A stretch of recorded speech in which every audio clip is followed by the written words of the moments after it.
Good morning बच्चों। ये BEd history है। हिस्ट्री की अपनी इस क्लास में आप सब बच्चों का स्वागत है।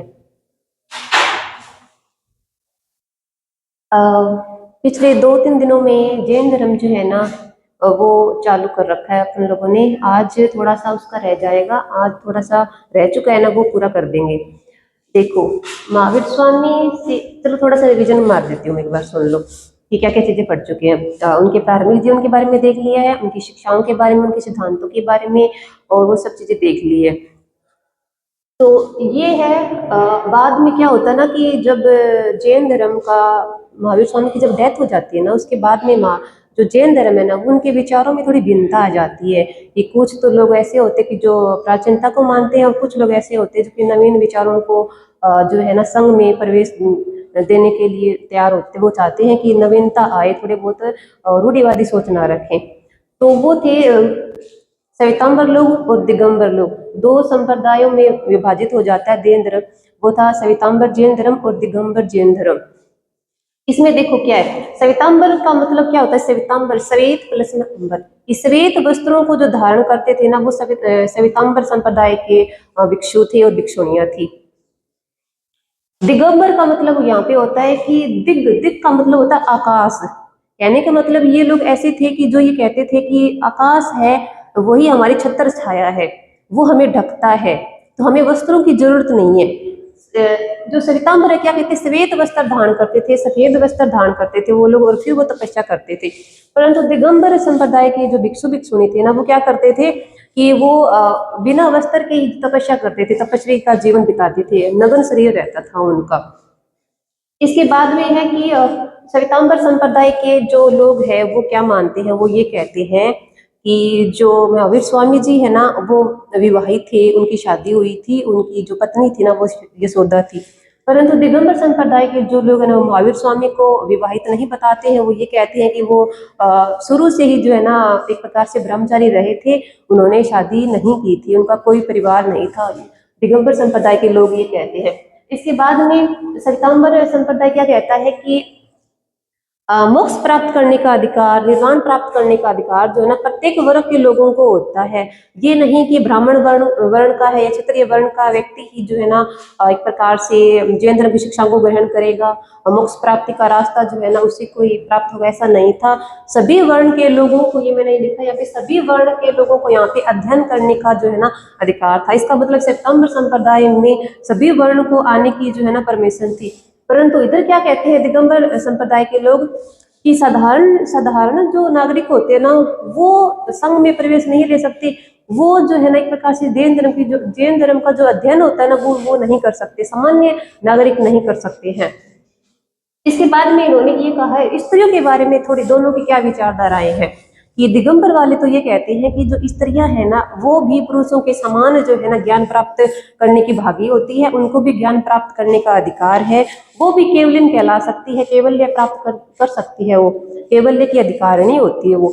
परंतु दिगंबर इसके विपरीत है, वो ये कहते हैं कि स्त्रियां जो है ना वो केवल्य प्राप्त करने की अधिकारिणी नहीं होती है, वो गृहस्थ जीवन में ही सही लगती है। ये बात कहते हैं दिगंबर। इसके बाद में क्या कहा है श्वेतांबर संप्रदाय ने, श्वेतांबर संप्रदाय के जो भिक्षु है ना, वो क्या सोचते हैं कि अच्छा तपस्वी कौन होता है। अच्छा तपस्वी वही होता है जो कि एक प्रकार से पूरी तरह से ध्यानमग्न रहे, पूरी तरह से अपनी साधना में जो है ना खुद को समर्पित कर दे, और जो अन्न जल को त्याग दे, भोजन को एक प्रकार से छोड़ ही दे, कोई भिक्षावृत्ति कुछ भी ना ले, वो अच्छा तपस्वी होगा, वही अच्छा साधु होगा। इसके विपरीत, हाँ, इसके विपरीत श्वेतांबर जो है ना, उन्होंने भोजन स्वीकार कर लिया, और दिगंबर जो है ना, इन्होंने भोजन को त्याग दिया है। फिर देखो अलग अलग नाम मिलते हैं कि श्वेतांबर साधु कौन से थे और दिगंबर साधु कौन से थे।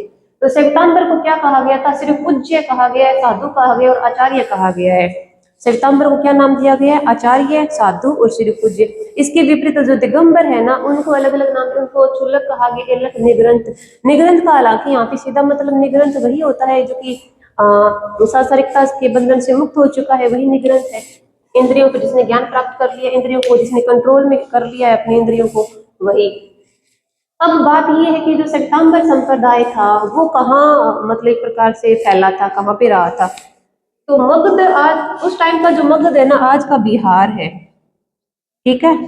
मथुरा और उज्जैन, उज्जैन यहाँ का एमपी में आ जाएगा, मथुरा यूपी में हो जाएगा। देखो तो मुख्य रूप से श्वेतांबर कहाँ पे है, बिहार, उस टाइम का मगध, उज्जैन और मथुरा, तीन जगह जो है ना वहाँ उधर श्वेतांबर संप्रदाय फैला था। इसके विपरीत दिगंबर जो है ना दक्षिणी भारत में, मुख्य रूप से कर्नाटक में था, दक्षिणी भारत में तो। और पुंड्रवर्धन जो होता है ना, पुंड्रवर्धन, वो एक प्रकार से उस टाइम में जो प्रांत थे ना उनको भुक्ति बोला गया था, प्रांतों को भुक्ति। जो पुंड्रवर्धन भुक्ति था ना वो पश्चिम बंगाल में था। तो इस प्रकार से पूर्वी थोड़ा सा भारत और दक्षिणी राजस्थान जो है ना उधर दिगंबर संप्रदाय फैला था। तो ये जैन धर्म के दो संप्रदाय जो कि महावीर स्वामी के महानिर्वाण के बाद में जो है ना विभाजित हो जाते हैं, और इनकी विचारधाराएं भी अलग अलग रहती है और अपनी शिक्षाओं को ये आगे बढ़ाते हैं। ऐसे थोड़ी सी बातें ये कि जैन धर्म की चीजें क्या क्या पढ़ी थी अपने लोगों ने, वो चीजें रिमाइंड कर लो, फिर जो है ना बार बार नहीं पढ़ना पड़ेगा। जैसे कि मैंने अभी तक क्या क्या चीजें बताई आपको, जैन धर्म के बारे में क्या बताया है। जैन धर्म 24 तीर्थकर बताए हैं, 24 तीर्थकर बताए हैं। तीर्थकर कौन है, जो कि ज्ञान प्राप्त कर चुके हैं और दूसरे लोगों के क्या कर रहे हैं, सहयोग कर रहे हैं मोक्ष प्राप्त करने में, उनको सही रास्ता दिखाते हैं, वो होते तीर्थकर। पहला तीर्थकर ऋषभ देव जी, पहला तीर्थकर कौन है, ऋषभ देव जी के बारे में बताया था, ये पहला है। इससे इसके बीच में जो भी हुए हैं वो याद नहीं करने हैं, वो नहीं पढ़ने हैं। देखो फिर 23वें नंबर के तीर्थकर देखें कौन से थे, 23वें नंबर के वो थे पार्श्वनाथ जी। 23वें नंबर के कौन है यहाँ पे, पार्श्वनाथ जी। 24वें नंबर के हैं स्वामी जी, महावीर स्वामी। महावीर स्वामी जो है ना आप सबके सिलेबस में है, और जैन धर्म और महावीर स्वामी को ही डीपली पढ़ लिया है अपन लोगों ने। अब देखो ऋषभ देव जी पहले तीर्थकर है, ठीक है, अयोध्या में जन्मे हैं। पार्श्वनाथ जी कहाँ जन्मे, काशी में इनका जन्म हुआ था और अच्छे क्षत्रिय परिवार से थे ये। इन्होंने पंच अणुव्रत दिए थे जिनको पंच संघ कहा गया था। बाद में उन्होंने उसमें एक महावीर स्वामी जी ने ब्रह्मचर्य एक और जोड़ दिया था, फिर वो पंच महाव्रत बन गया था। महावीर स्वामी जी के बारे में, इनके प्रारंभिक जीवन के बारे में मैंने आपको बताया था कि ये एक प्रकार से वैशाली के एक राजघराने से जुड़े हुए थे। वैशाली के कुंडग्राम जो है ना गांव, उधर एक रियासत, उसमें इनका जन्म हुआ था। और इनके पिता जो है ना वो सिद्धार्थ थे, इनकी माता का नाम तिरसला था, इनकी पत्नी का नाम यशोदा था। और थोड़ा बहुत इनके सिद्धांतों के बारे में देखा था। इनके सिद्धांत में एक बार दोबारा रिवाइज करवा देती हूँ। सिद्धांत, जैन धर्म के सिद्धांत या जैन धर्म की शिक्षाएं जो है ना वो महावीर स्वामी की शिक्षाएं और एक ही बात है। जैसे पंच अणुव्रत बताए थे, पंच अणुव्रत या पंच महाव्रत एक बात है, ठीक है। फिर मैंने आपको बताया था त्रिरत्न के बारे में। त्रिरत्न में क्या क्या था, सम्यक ज्ञान, सम्यक चरित्र, सम्यक ज्ञान और सम्यक दर्शन, ये क्या थे, त्रिरत्न थे ये, ठीक है। इसके अलावा मैंने आपको बताया था कि सप्तभंगी सिद्धांत दिया था इन्होंने। सप्तभंगी सिद्धांत क्या दिया था, सप्तभंगी सिद्धांत, जिसको स्यादवाद भी बोला गया था। एक बात और जो ध्यान रखने वाली बात है कि महावीर स्वामी ने जो है ना 6 प्रकार के व्यवसाय बताए हैं। 6 प्रकार के क्या बताए हैं, व्यवसाय, 6 व्यवसाय। जैसे उन्होंने कहा है कि जो है वो कृषि कर सकते हैं लोग, प्रशासनिक काम कर सकते हैं, प्रशासन को संभाल सकते हैं, और वो लिखने का काम कर सकते हैं, लेखनी हो गया, वो विद्या शिक्षा दे सकते हैं, शिक्षा का काम हो सकता है, शिल्प का काम कर सकते हैं, वो शिल्पगारी का व्यापार वो कर सकते हैं। कितने हो गए, 6 हो गए ना, 6 हो गए, ठीक है। कहने का मतलब ये है कि महावीर स्वामी जी जो है ना सत्य और अहिंसा के रास्ते पे चलते हैं।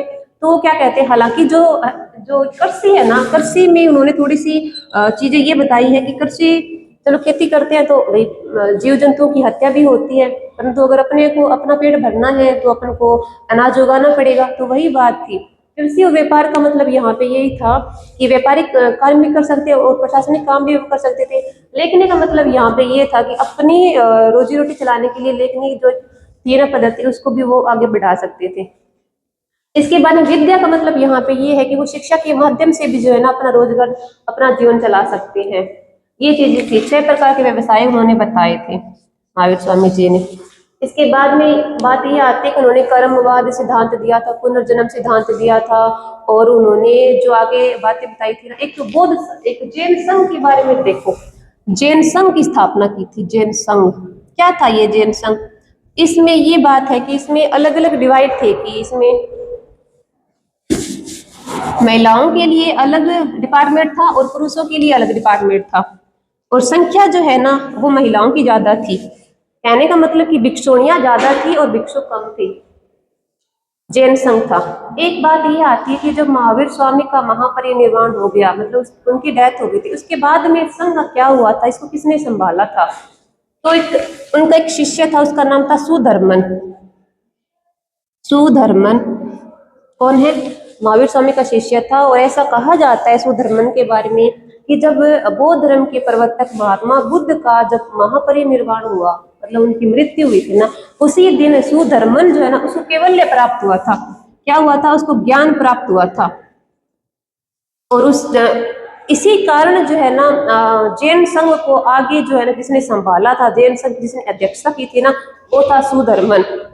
एक बात। दूसरी बात ये कि जो एक उस टाइम का जो मगध साम्राज्य था ना, मगध साम्राज्य में एक हर्यक वंशीय राजा थे, वो अपना राज कार्य चला रहे थे। तो एक राजा का नाम मिलता है, उसका नाम है अजाशत्रु। तो अजाशत्रु जो है ना वो सुधर्मन से मिलने आए थे। कौन आया था? अजाशत्रु। अजाशत्रु सुधर्मन से मिलने आए थे चंपा में, काफी बातचीत हुई थी, और इनकी ही शिक्षाओं को ग्रहण करने के बाद में जो है ना वो एक प्रकार से जैन धर्म को स्वीकार कर लेते हैं। ये चीजें देख ली है, श्वेतांबर संप्रदाय को, दिगंबर संप्रदाय को, जैन धर्म की शिक्षाओं को, उनको सबको डीपली पढ़ लिया है चीजें। और एक बात जो छोटी सी रह जाती है वो ये है कि बौद्ध धर्म और जैन धर्म में थोड़ी सी भिन्नताएं क्या थी, क्या समानताएं थी बौद्ध धर्म और जैन धर्म?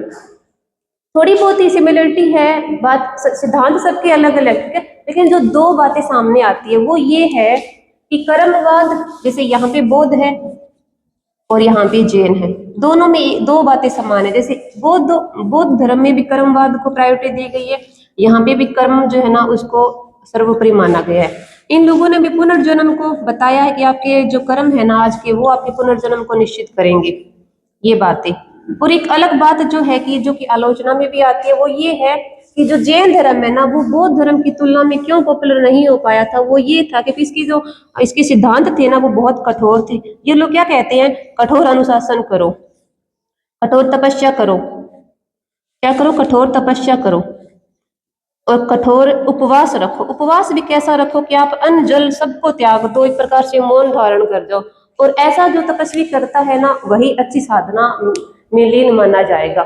तो ये एक प्रमुख कारण था जैन धर्म का बौद्ध धर्म की तुलना में पॉपुलर ना होने का। दोनों पॉपुलर थे, दोनों का बराबर था, परंतु बौद्ध धर्म ज्यादा जो है ना वो ऊपर था, क्योंकि इसके सिद्धांत इतने अच्छे थे कि पब्लिक उनको आसानी से जो है ना कैच कर लेती थी। ये बातें थी, सब चीजें मैंने बहुत अच्छी तरह से समझाई, आप लोगों को समझ में आया होगा। कल एक नया टॉपिक लेके आएंगे, उसके साथ नई क्लास चालू करेंगे। Thank you so much. ठीक है।